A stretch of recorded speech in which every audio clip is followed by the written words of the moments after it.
Bangkok विदेश घूमने जाने वाले भारतीयों के लिए बेस्ट हॉलिडे डेस्टिनेशन में से एक है। हर साल लाखों भारतीय घूमने के लिए बैंकॉक जाते हैं। फिलहाल बैंकॉक जाने का एक ही जरिया है, हवाई जहाज। लेकिन आने वाले 2 सालों में भारत की राजधानी दिल्ली से थाईलैंड की राजधानी बैंकॉक सड़क के रास्ते तक पहुंचा जा सकेगा।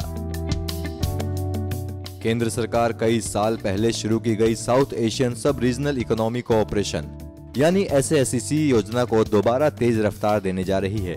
इस योजना के तहत भूटान, नेपाल, बांग्लादेश और म्यांमार के साथ सड़क परियोजनाओं को लागू किया जाएगा।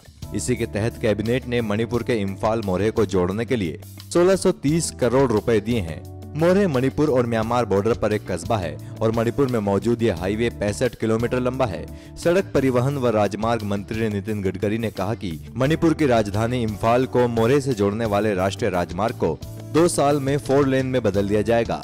ये एक महत्वपूर्ण रोड है और ये रोड जो है वो सबसे बड़ा कि इम्फाल ईस्ट से थोबाल, कैचिंग, चैंडेल एंड टेंगुपाल ना क्या? हाँ सर, हाँ जिले हेडक्वार्टर इसको जोड़ेगा, उनको भी कनेक्टिविटी दे। और उसके साथ साथ इसका दूसरा इम्पोर्टेंस ये है कि ये इंटरनेशनल कनेक्टिविटी होगी।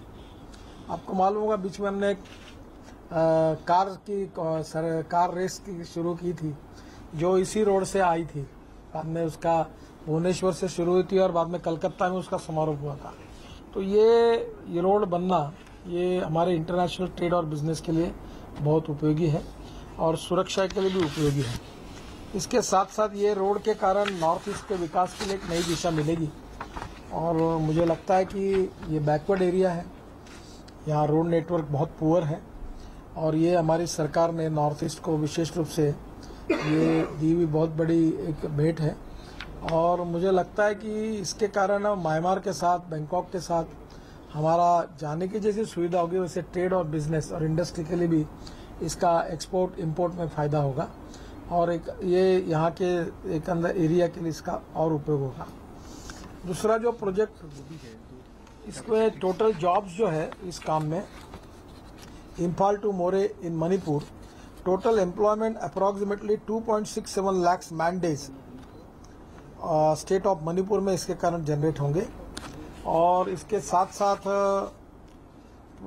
इसको अब ये NH39 from Imphal to Moreh in Manipur, इसका ये जो डिस्टेंस था ये पहले 1 आवर के लिए 45 मिनट लगते थे, 3 घंटे 3.5 घंटे आधा हो जाएगा, 3.5 घंटे लगते थे वो जाने के लिए। अब ये केवल 45 मिनट्स में होगा, 1 आवर 45 मिनट्स। नहीं, इसमें कुछ एग्जिस्टिंग रोड है, कुछ हमने लैंड एक्विजिशन की है, कुछ जगह फॉरेस्ट है, वहाँ तकलीफ है। आखिरी में जो मोरई के पास जगह है उसमें थोड़ा सा फॉरेस्ट के क्लियरेंस की अड़चन है, पर यह साधारणतः आधा डिस्टेंस जो 3.5 घंटा लग रहा था वो साधारण 1.5 घंटे में होगा, तो करीब 2 घंटे की बचत इसमें होगी। इसके साथ साथ ये प्रोजेक्ट म्यांमार से ग्रेटर बायलैटरल कोऑपरेशन के लिए हमने उनसे सोशल इकोनॉमिक डेवलपमेंट के लिए साइन किए थे एग्रीमेंट। इंटरनेशनल प्रोजेक्ट है तो उसका भी हमने पूरा किया है। और BBN में मैंने आपको पहले कहा कि जो हमारी कॉन्फ्रेंस हुई थी तब मैंने एग्रीमेंट साइन किया था, तब बांग्लादेश, भूटान और म्यांमार और इंडिया का था। मैं उस समय भूटान की राजधानी में भी गया था और तब हमने कहा था कि हम जैसे स्टेट कनेक्टिविटी करते हैं NH की, वैसे हमारे जो पड़ोसी देश है उसमें हम नेशनल हाईवे की रोड कनेक्टिविटी करेंगे। तो उसमें करीब 40-1,000 करोड़ के प्रोजेक्ट आइडेंटिफाई किए थे। उस प्रोजेक्ट में कि ये एक प्रोजेक्ट है। इसके पहले 3 प्रोजेक्ट ऑलरेडी हमने मंजूर कर दिए, तो ये एक प्रोजेक्ट इम्पोर्टेंट है मणिपुर के लिए और ये इंटरनेशनल रोड बनेगा, ये वहाँ के सोशो इकोनॉमिक प्रोग्रेस और डेवलपमेंट के लिए उपयोगी होगा।